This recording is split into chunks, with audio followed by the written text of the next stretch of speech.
So I'm known as the urban Rajah. So my origins are from northern India and southern Pakistan, but my parents came over to the UK in the 1960s, like a lot of first generation immigrants, and that's where my story started really. And I grew up around Indian home cooking and fantastic English dishes, British dishes. So I would grow up eating chapatis and fish fingers as well, you know, so it'd be like chapati fish finger sandwiches. So we've got our oil, it's on a medium heat, mustard seeds, brown mustard seeds, they go in. Now the thing is, mustard seeds, so fantastic for you because they contain some great levels of iron in there as well. I started off cooking really by learning most of my craft through my family. Now you see, the thing is about Asian families, the harshest critics, forget people like Faye Mashler or Giles Corran or any of those guys, they don't even come near to kind of a family critic like my mum or any of my family. So I learnt my craft through working with, we had a little bit of catering in the family, so I learnt through being a home cook first of all, and then worked alongside some fabulous chefs in some commercial kitchens. Now in with that I go with some fenugreek seeds. Now what are fenugreek seeds? Does anybody ever use mustard seeds or fenugreek seeds in their cooking? Anybody? Yeah? Okay. So fenugreek seeds, they give us a touch of bitterness, a sourness, and the thing is about kind of a different flavour, taste receptors, what goes on. We have salty, we have sweet, we have bitter and sour, and then we have obviously things like sort of a creamier kind of taste, and then we have savoury, which is that umami scent. This gives us a little bit of warmth and a little bit of bitterness, and you can hear them just starting to pop. So I think these days they call it a portfolio career. So I'm a chef cook, a food writer as well, but I also make a lot of film and video content around travel and food. For me, it's just a brilliant combination, food and travel, and I'm a happy boy. So as a cook at home, I'll kind of experiment.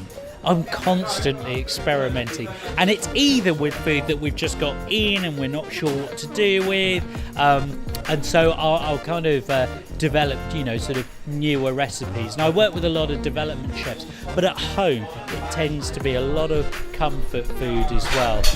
So my son and my wife, they're my development kitchen really. So I'll be doing anything from a lot of vegetarian food as well, but try and kind of mix different flavours up, different styles of cooking. I think most people call it ethnic fusion. I call it ethnic confusion. We're going to take it just off the heat, just so it doesn't kind of burn that ginger. Oh, that's good. But how good is that? Oh, yeah, okay. In with that, some red onions, okay? And the red onions we just want to see soften. He was in his 80s and like it. If you're not smelling it, get yourselves over here and have a good sniff, because this is amazing. I have been to Guernsey before. So I first came to Guernsey a few years ago. My wife has some family in Guernsey, so it was a fantastic opportunity to come over. And then I was working with the old government house hotel as well in the Duke of Richmond. I did a little bit of work in the kitchens as well as producing some content for them. So I've got kind of a really rich kind of experience coming back to Guernsey, and to be here at Taste Guernsey, that just kind of caps it off for me. Well, so the interesting thing is around governors at Old Government House Hotel is that curry or that Indian restaurant. I actually worked with the chef, the exec chef, who comes from Durban. So the group of hotels that belong to the Red Carnation Hotel Group collection, they have a fabulous hotel that I was really blessed to go out and visit in Durban.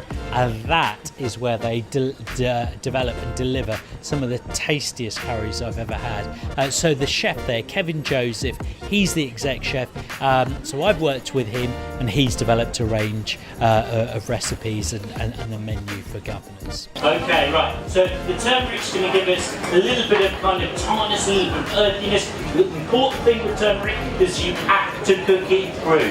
You never add it to the end of a dish, always at the early stages of the dish, otherwise it will taste very raw and quite sort of sour. So in with that goes some fresh green chilli, de-seeded. We just want the flavour of the flesh going in. And that's the thing that a lot of people forget, is that chilli is like a fruit, and that's what you're looking for. You're looking for some of those flavours that come through from the flesh. Here we have our fresh prawns. They're uncooked raw prawns, okay. Our onions have just been tanning for a little while, okay. So that's now giving us a lovely kind of colour. We go in with our coconut milk. Now you see, this is the sort of recipe where I would have to follow it to the letter. Really? Yeah, I couldn't, I would just fear that whatever I did, it wouldn't taste right. So online, urbanrajah.com, at Urban Rajah on Twitter. I've got a YouTube channel, a Vimeo channel as well. Type in Urban Rajah and you're bound to find me. I have a book which is the Urban Rajah's Curry Memoirs, published by Headline. That's online and that's available. So type in Urban Rajah and I'm sure you'll find me.